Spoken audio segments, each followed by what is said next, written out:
যে সদ্য সমাপ্ত লোকসভা নিৰ্বাচনত আমি ডিব্ৰুগড় লোকসভা সমষ্টিৰ পৰা প্ৰায় 3 লাখ ভোটত আমি সৰ্বানন্দ সোণোৱাল ডাঙৰীয়াক বিজয়ী কৰিব পাৰিছিলোঁ। তাৰ বাবে মই নাহৰকটীয়া সমষ্টিৰ ৰাইজক আকৌ এবাৰ ধন্যবাদ আৰু অভিনন্দন জ্ঞাপন কৰিছোঁ। শ্ৰদ্ধাৰ ৰাইজ, ইলেকশ্যনৰ সময়ত মই নাহৰকটীয়াৰ মিটিঙত আহোঁতে কেইবাটাও নতুন নতুন চৰকাৰৰ আঁচনিৰ কথা উল্লেখ কৰিছিলোঁ আৰু আজি নিৰ্বাচন হৈ যোৱাৰ পিছতেই আমি লগে লগে এই চৰকাৰে বা মই বিভিন্ন মিটিঙত ঘোষণা কৰা আঁচনিসমূহ ৰূপায়ণৰ কামত ইতিমধ্যে আমি জঁপিয়াই পৰিছোঁ। নিৰ্বাচনৰ সময়ত আমি ঘোষণা কৰিছিলোঁ যে আত্মনিৰ্ভৰ অসম, মুখ্যমন্ত্ৰীৰ আত্মনিৰ্ভৰ অসম এই আঁচনিৰ অধীনত আমাৰ যুৱ শক্তিক আমি 1 লাখ টকাৰ লোন আৰু 1 লাখ টকাৰ ৰাজ সাহায্য আমি প্ৰদান কৰিম।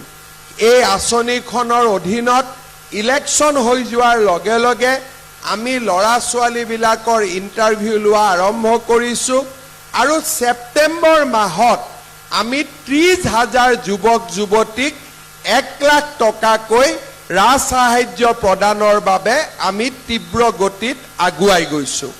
ইয়াৰ লগে লগে ইলেকশ্যনৰ সময়তে আমি ঘোষণা কৰিছিলোঁ যে মুখ্যমন্ত্ৰীৰ নিযুত মইনা বুলি আমি নতুন আঁচনি এখন হাতত ল'ম।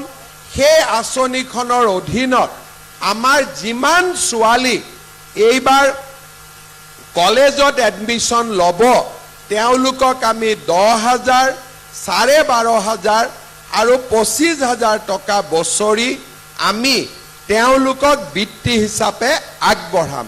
এতিয়া ইলেকশ্যনৰ পিছত কেবিনেটত আমি সিদ্ধান্ত ল'লোঁ যে একেলগে আমি ল'ৰা ছোৱালীক 10,000 বা 25,000 টকা নিদিওঁ, কাৰণ তেতিয়া কোনোবাই হয়তো মোবাইল কিনি দিব, কোনোবাই কিবা কৰিব। সেইকাৰণে এতিয়া আমি সিদ্ধান্ত ল'লোঁ যে আমি মাহে মাহে হায়াৰ ছেকেণ্ডাৰী পঢ়া ছোৱালী যোনে এইবাৰ এডমিশ্যন ল'ব প্ৰত্যেক মাহত আমি তেওঁলোকৰ বেংক একাউণ্টত 1,000 টকাকৈ আমি সোমাই দিম। আৰু যিবিলাক ছোৱালীয়ে গ্ৰেজুৱেশ্যনত পঢ়িব বা ডিগ্ৰীত নাম লগাব তেওঁলোকৰ বেংক একাউণ্টত আমি 1250 টকা আমি সোমাই দিম। আৰু যিবিলাকে স্নাতকোত্তৰ বা পোষ্ট গ্ৰেজুৱেট পঢ়িব তেওঁলোকৰ বেংক একাউণ্টত অৰুণোদয়ৰ দৰে প্ৰত্যেক মাহৰ 12 তাৰিখে আমি 2,500 টকা কৰি তেওঁলোকৰ বেংক একাউণ্টত আমি সোমাই দিম।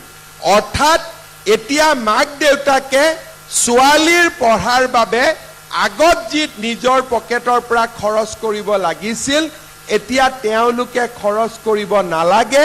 এতিয়া গোটেই দায়িত্বখিনি চৰকাৰে খৰচ কৰিব।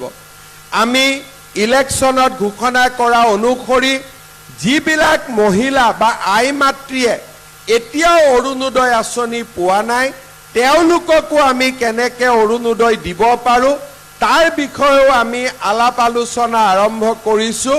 আৰু এমাহৰ ভিতৰতে আমি অৰুণোদয়ৰ নতুন নিয়মৰ মাজেৰে সকলো মহিলাকে যাতে অৰুণোদয় দিব পাৰোঁ তাৰ বাবেও আমি ব্যৱস্থা লোৱাৰ দিশত আগবাঢ়িছোঁ। অৰ্থাৎ যেনে কথা তেনে কাম আমি সেই দিশত আগবাঢ়িছোঁ।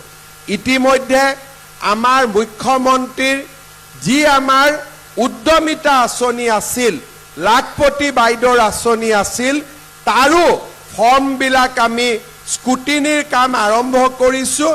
আৰু যিমান সোনকালে পাৰোঁ আমি লাখপতি বাইদেউৰ টকাখিনিও আই মাতৃসকলক দিয়াৰ বাবে আমি চেষ্টা কৰি আছোঁ। খুব সোনকালে আপোনালোকে তাৰো ভাল খবৰ আপোনালোকে লাভ কৰিব।